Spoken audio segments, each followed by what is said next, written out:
J'ai fait quelques annonces. Aujourd'hui, le deuxième dimanche après la Pentecôte.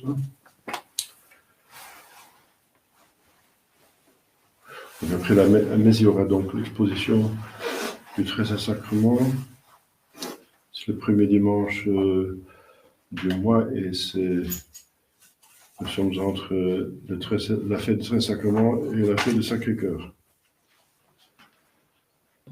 Demain lundi de la Féerie, en France, Sainte Clotilde, reine et veuve.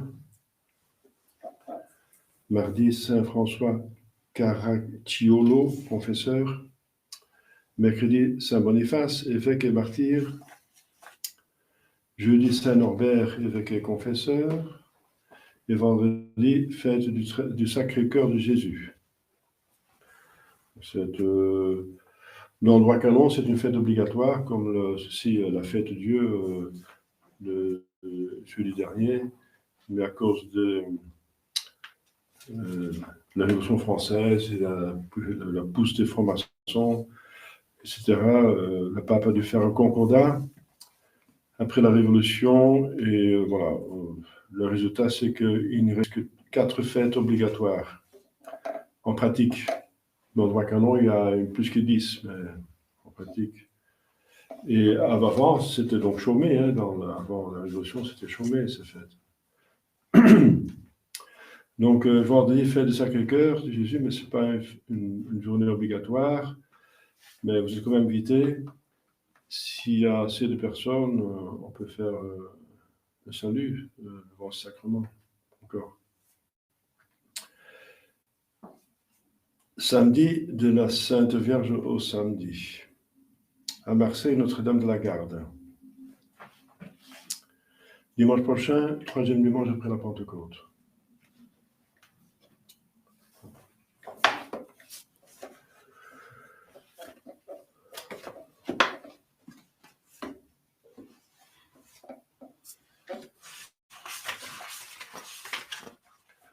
Au nom du Père et du Fils et du Saint-Esprit, chers fidèles,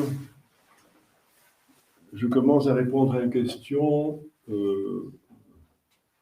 ou plutôt une exposition de problèmes. C'est que une personne m'a dit cette semaine, j'ai peur de ce qui va venir. Bon, alors, qu'est-ce qu'il faut dire? Oui, bien sûr, il y aura des châtiments. Pourquoi il y aura des châtiments? Parce que pour que l'Église existe, et elle va exister, c'est la promesse de Dieu, il faut que la cabale soit éliminée.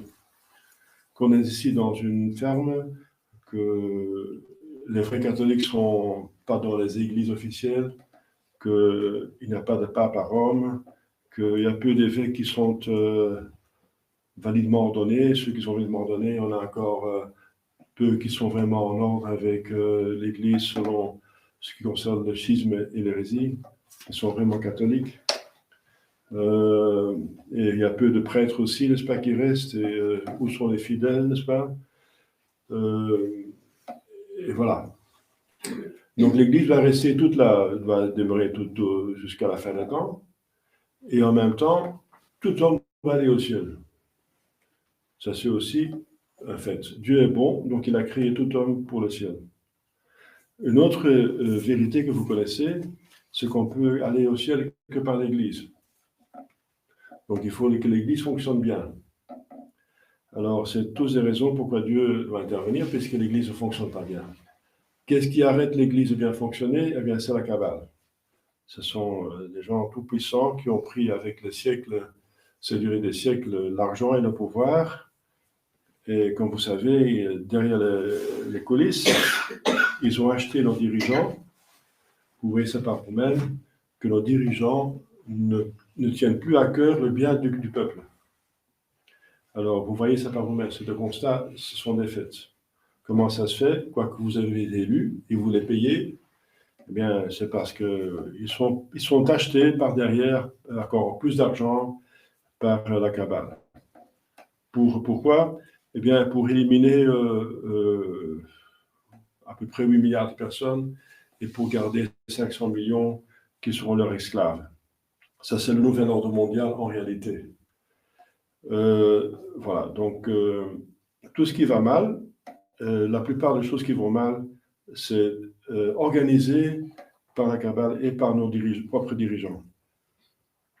Alors, ça, selon Aristote, c'est le plus grand fléau, c'est que les dirigeants sont corrompus. Ça cause beaucoup de mal parmi le peuple, et vous le voyez. Donc, c'est déjà un châtiment d'avoir des mauvais dirigeants. On mérite aussi les dirigeants, n'est-ce pas, qu'on a. C'est un proverbe. Alors, l'Église doit fonctionner parce qu'elle doit amener tous les hommes au ciel. Le bon Dieu ne veut pas que 8 milliards de personnes disparaissent. Il veut que les gens se multiplient et qu'ils vont au ciel. C'est ça le bon Dieu. Alors, quelle est la solution? Eh bien, la solution, c'est prédit par beaucoup de saints, c'est les 3 jours de ténèbres. Avec les 3 jours de ténèbres, Dieu, par une intervention spéciale, parce qu'on constate qu'on n'est plus capable, nous, personne n'est plus capable d'éliminer la cabale, qu'on sont des criminels qui organisent le mal mondialement. Et nous sommes dans un danger d'une guerre mondiale, une 3e guerre mondiale, comme vous savez. Il n'y a pas beaucoup de signes qui puissent l'arrêter. Si tout va comme ça marche, ça va aboutir à quelque chose de très mauvais. Donc, ce sont des faits qu'on constate. Alors, mais les 3 jours de ténèbres seraient une solution. Dieu intervient et la cabale est morte, voilà, tout est en ordre et tout recommence convenablement. Convenablement, je ne sais pas. Pourquoi? Parce que éliminer la cabale, ce n'est pas la seule solution. Alors, il reste toujours des gens qui sont pécheurs, n'est-ce pas? Ce n'est pas seulement la cabale qui est mauvaise. Où sont les gens qui prient, n'est-ce pas, et qui vont à l'avortement, tout le bazar, n'est-ce pas, qui existe, l'immoralité et l'apostasie, c'est dans le peuple.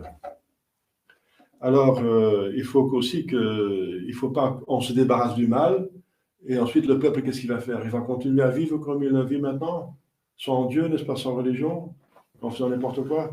C'est pas possible. Donc aussi, le peuple va changer. Alors, comment est-ce que le bon Dieu va faire ça? Puisqu'ils ne sont pas attirés par la bonté, n'est-ce pas? Je prends l'exemple ici, ici nous-mêmes. Je suis un prêtre valide, je fais une messe convenable, je fais des prêches quand même qui ont du sens, j'espère. Et voilà, les gens n'accourent pas en grande masse, n'est-ce pas? Ils ne sont pas intéressés finalement. Ils ne sont pas intéressés comme dans la Bible, comme dit l'évangile d'aujourd'hui. Ah, je dois aller, j'ai une femme, oh, j'ai une maison, oh, je dois labourer mon terrain, j'ai acheté des bœufs, n'est-ce pas? Ils ont tous des excuses. Il ne faut pas venir. Voilà. Donc, alors, qu'est-ce qui se passe? Il y a encore un autre principe, c'est que la justice demande que le bien soit récompensé et que le mal soit puni. Alors, est-ce qu'il y a du mal? Oui, il y a un grand mal, comme je viens de dire. Il y a des péchés qui crient vengeance. Bien sûr, les individus vont être récompensés et punis dans l'éternité, mais pas les sociétés. Il n'y a pas des sociétés dans l'éternité. Il n'y a pas la France, la Belgique dans l'éternité. Et si la France, la Belgique et les pays, n'est-ce pas, ont fait du bien, ils sont récompensés sur terre donc, ils sont punis sur terre. Donc, c'est une autre chose. Donc, la justice demande que le bien soit récompensé et le mal puni. S'il y a 3 jours de ténèbres et la cabale est éliminée, et tout va bien alors, enfin, économiquement, financièrement, agriculture, donc au niveau naturel, tout va bien. Où est la punition de Dieu? Où est la punition qu'ont mérité les peuples pour leurs péchés qui crient vengeance? Pour tout l'avortement, tout ce qu'ils ont fait du mal, où est le châtiment? Parce que dans l'éternité, il n'y a pas de châtiment. Dans le ciel, il n'y a pas de France, pas de Belgique, pas de famille, etc., pas de société. Il y a seulement des individus. Les seules sociétés sont les cœurs des anges. Donc les sociétés sont récompensées et punies sur terre. Donc, à part que Dieu peut arranger tout avec 3 jours de ténèbres, il reste toujours qu'il doit récompenser le bien. Et par exemple, le bien qui a été fait au Moyen-Âge, les gens étaient pieux, il y a beaucoup de saints, il y a beaucoup de grands pécheurs, mais enfin, il y a quand même une église qui fonctionnait plus ou moins bien. Enfin, ça dépend encore des siècles. Mais... Et alors, la terre était bénie, n'est-ce pas? Et si au Moyen-Âge, il y avait des châtiments, c'est à cause justement des péchés qui se sont passés aussi à cette époque-là. Mais voilà, donc le bon Dieu, il doit punir les péchés qui se font maintenant plus que jamais. Tout le monde sait qu'on est dans des temps pires que Sodome et Gomorrhe. Pire que Sodome et Gomorrhe. Et comment la sainte justice, qui est comme la justice d'une vertu, comment cette justice va être respectée. Donc le bon Dieu est obligé de punir avant que viennent les 3 jours de ténèbres. Parce qu'après, il ne peut plus faire, parce qu'alors tout est arrangé.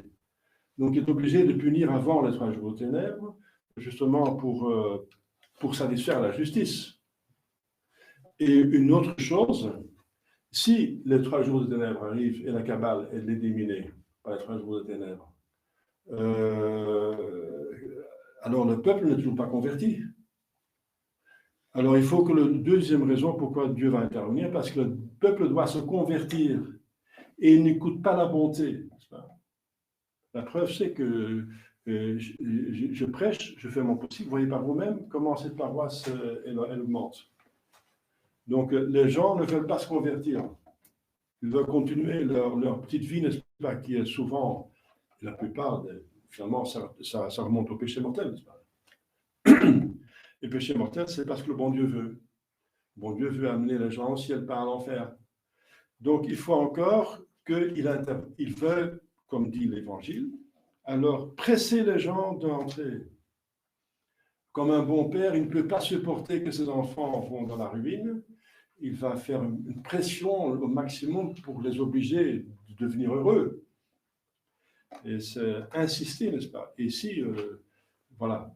Donc les gens ont finalement besoin, puisqu'ils n'écoutent pas la bonté, ils ont besoin d'un châtiment. Et le châtiment, malheureusement, enfin, pour le châtiment, mais le châtiment, ça marche. Tout le monde sait que pendant la guerre, les églises étaient pleines. Pendant la guerre, l'église était pleine. Voilà. Il fallait une guerre mondiale, une grande misère pour que les gens se dirigent vers Dieu. Et après que la guerre était finie, il y avait les années 60 où l'économie allait bien, ils continuaient à pécher. La mini-jupe, les Beatles, la pilule, l'apostasie, tout ce qu'on voit maintenant, ça a commencé. Donc on a déjà eu 2 grands châtiments, la Première Guerre mondiale, la Deuxième Guerre mondiale, et les gens n'ont toujours pas appris. Et au contraire, l'Église elle-même est devenue infiltrée, ça devient seulement pire.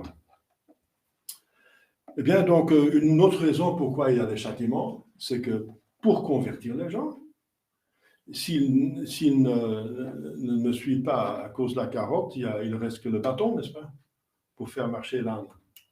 Enfin, il y a la carotte ou le bâton. Alors, s'il n'y a plus de carotte, si la carotte ne marche pas, la bonté ne marche pas, c'est le bâton.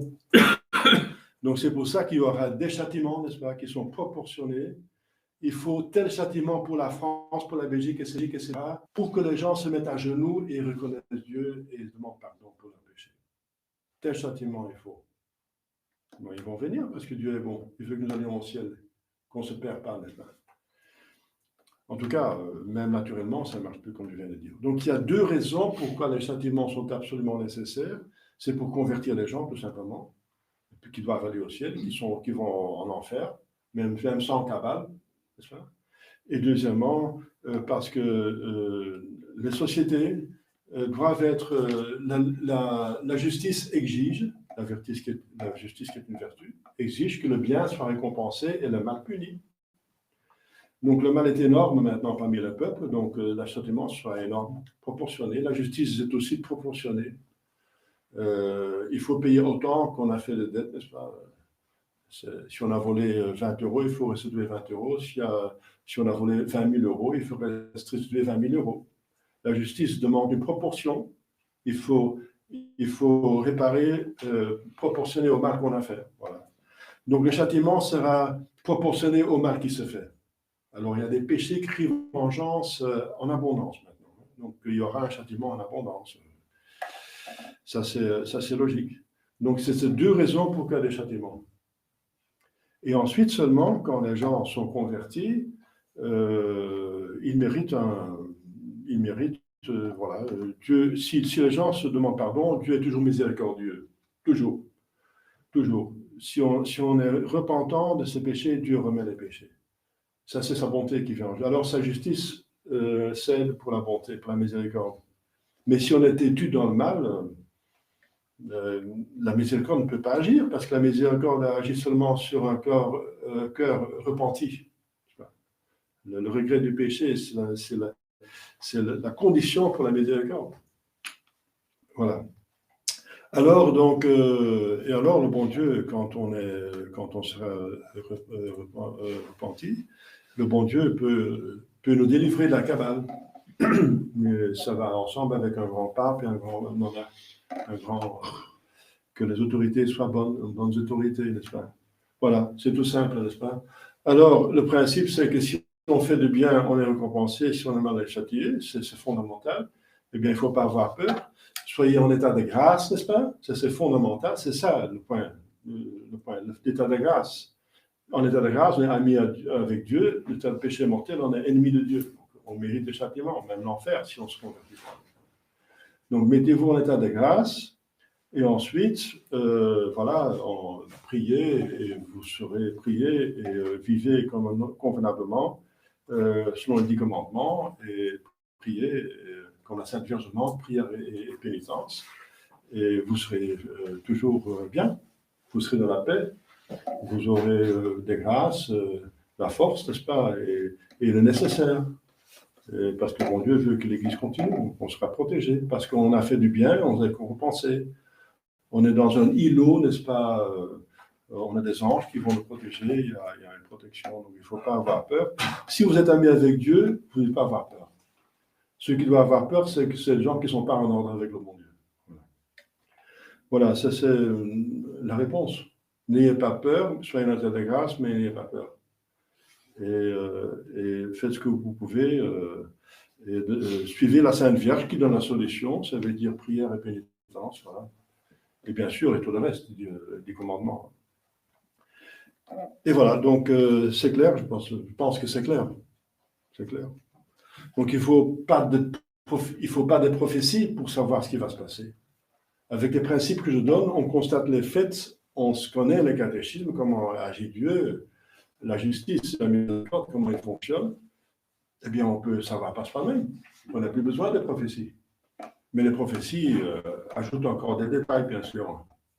Les prophéties, il y a des dizaines de prophéties, n'est-ce pas? Même Saint Augustin parle de ce temps-ci, n'est-ce pas?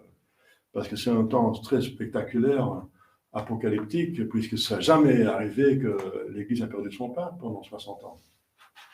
Et si on a perdu la tête, c'est grave, n'est-ce pas? Enfin, on n'a pas perdu la tête parce que Jésus, le Seigneur Jésus-Christ, c'est la tête invisible de l'Église, il est toujours là, et l'Esprit Saint est toujours là. Il y a toujours les évêques, n'est-ce pas, pour nous guider, mais vous comprenez, c'est un très grand châtiment, n'est-ce pas, qu'un pape est devenu hérétique, parce que si l'Église dégringole, enfin, quantitativement, pas qualitativement, mais quantitativement, Jésus dit lui-même, avec quoi la terre va être salée, si le sel perd sa saveur, si l'Église perd sa force, parce que la quantité est diminuée jusqu'à un petit groupe, n'est-ce pas, qui a presque plus d'impact sur la société. Quoique une messe donne réparation pour tous les péchés du monde. Hein. Mais encore, les gens doivent vouloir se convertir. Après, la justice de Dieu est satisfaite pendant une seconde, le moment de la consécration. Et la seconde après, il y a dans cette terre, n'est-ce pas, de 8 milliards de personnes, déjà des péchés mortels, qui sont faits ensuite, n'est-ce pas? Donc, il faut que les gens se convertissent. Voilà, donc c'est clair. On peut savoir par soi-même, si on connaît bien le catéchisme, on réfléchit un petit peu, et on médite là-dessus, n'est-ce pas? C'est très salutaire. Et voilà, on peut prendre les conséquences par soi-même. Voilà, donc ce que le bon Dieu veut, c'est notre bien. Et c'est l'homme qui organise le mal, n'est-ce pas? Son propre mal. Parce qu'à Dieu, on ne peut pas nuire. Le mal se châtie soi-même, n'est-ce pas? Finalement. Parce que ce sont les hommes qui font la guerre. La première guerre, la deuxième guerre mondiale, ce sont des hommes qui ont fait la guerre. Mais Dieu a laissé faire. Parce qu'il aurait pu empêcher, mais laisser faire. Pour un plus grand bien, c'est que justement, je viens de dire, pendant la guerre, les églises étaient pleines. Et avant la guerre, c'était n'importe quoi, n'est-ce pas? Voilà, donc c'est dommage, n'est-ce pas, que les gens ont besoin de punition pour se comporter convenablement. C'est dommage. Voilà. Alors, je vais dire quand même un petit mot sur l'Évangile. Eh bien, c'est une parabole, comme vous avez vu, de la fête. Un festin que Dieu organise. Et le festin, vous savez ce que c'est le festin, parce que c'est le dimanche qui est dans l'octave du très saint sacrement. Le festin, c'est sacrement. C'est littéralement un festin, n'est-ce pas? C'est pas un festin pour le corps, parce que l'hostie est très petite, n'est-ce pas, qu'on reçoit, mais c'est un festin pour l'âme. Cette petite hostie, n'est-ce pas, elle contient quelque chose d'immense, infini, la miséricorde, la bonté infinie de Dieu, n'est-ce pas, qui s'abaisse jusqu'à un minéral pour se faire manger par nous en tant que pain, n'est-ce pas, pour pouvoir être unis, être en nous, n'est-ce pas, en amour, et de nourrir notre âme avec ce don divin, pour que nous méritions et allons au ciel.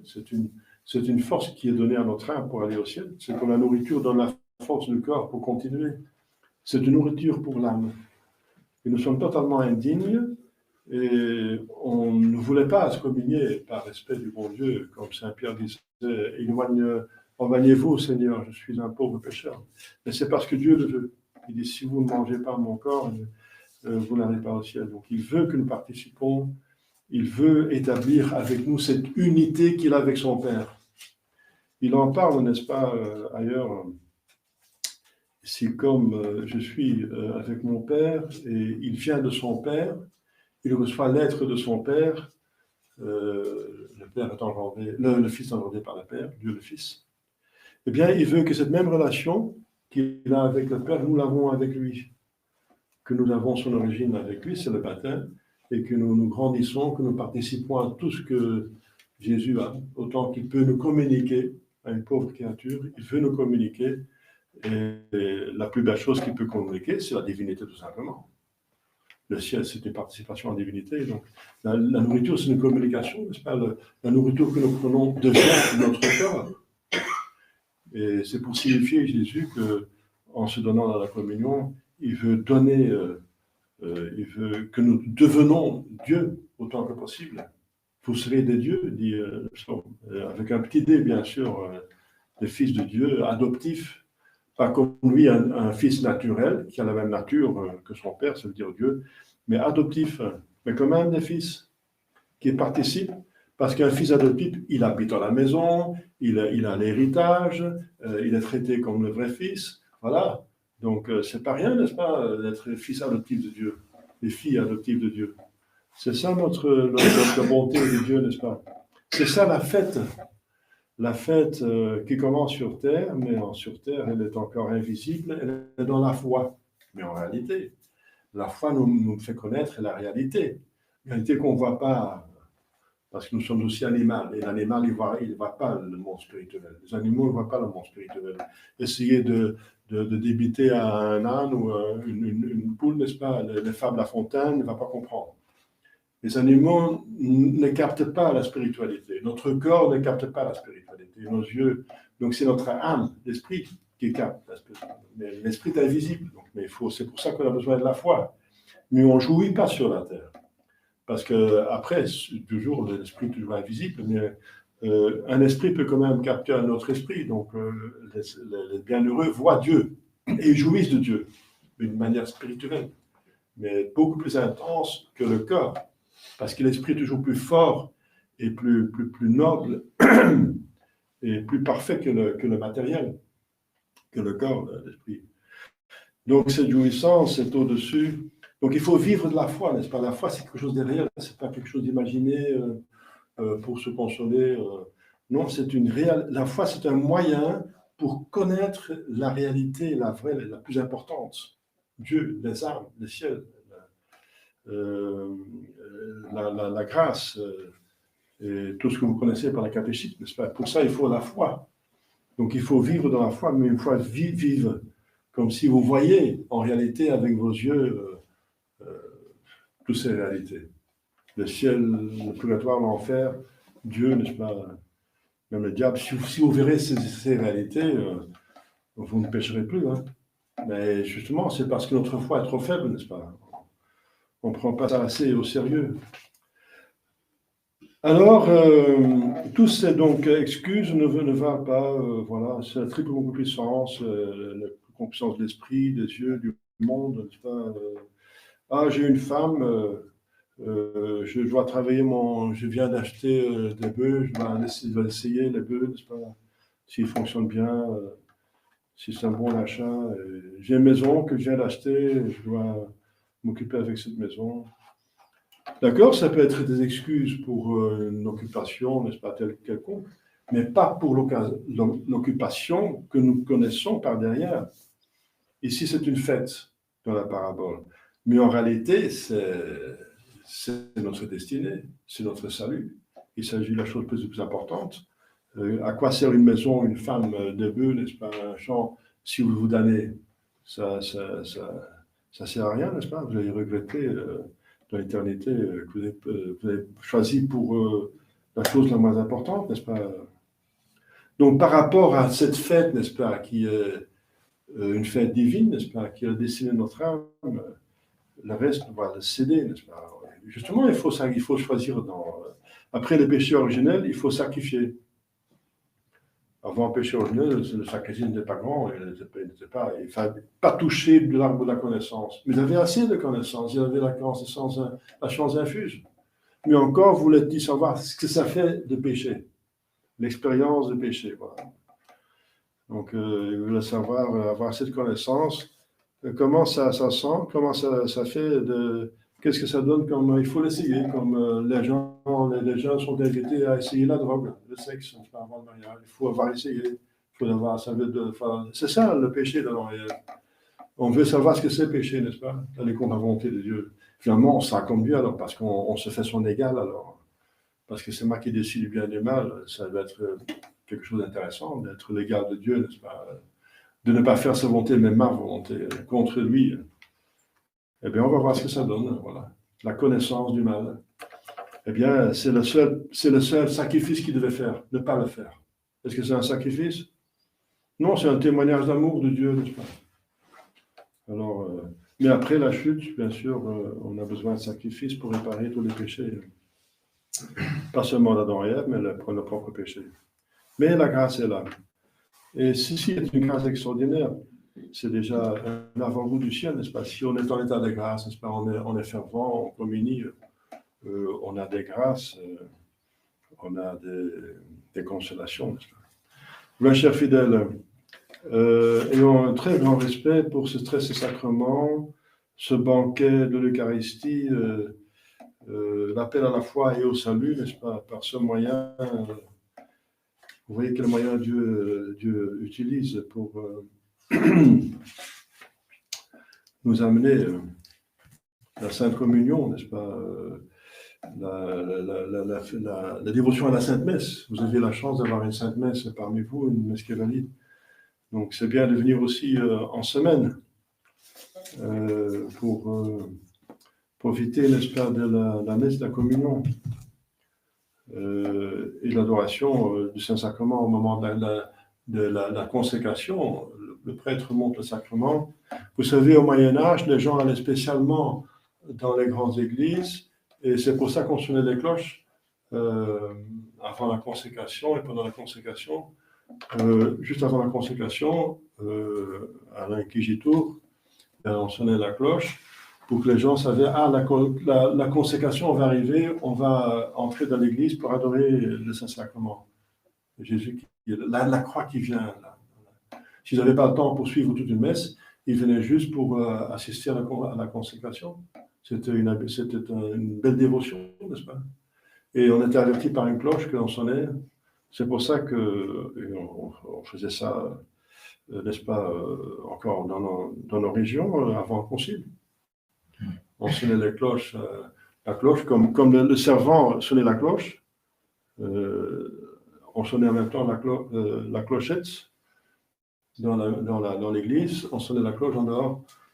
Et les gens qui ne pouvaient pas aller à l'église se mettaient à genoux et disaient, il y a là dans l'église, là, maintenant, il y a la consécration, j'adore Jésus. Ça donnait grâce. Et les gens voulaient absolument voir l'hostie à l'élévation parce qu'ils savaient que ça donnait grâce. Voilà.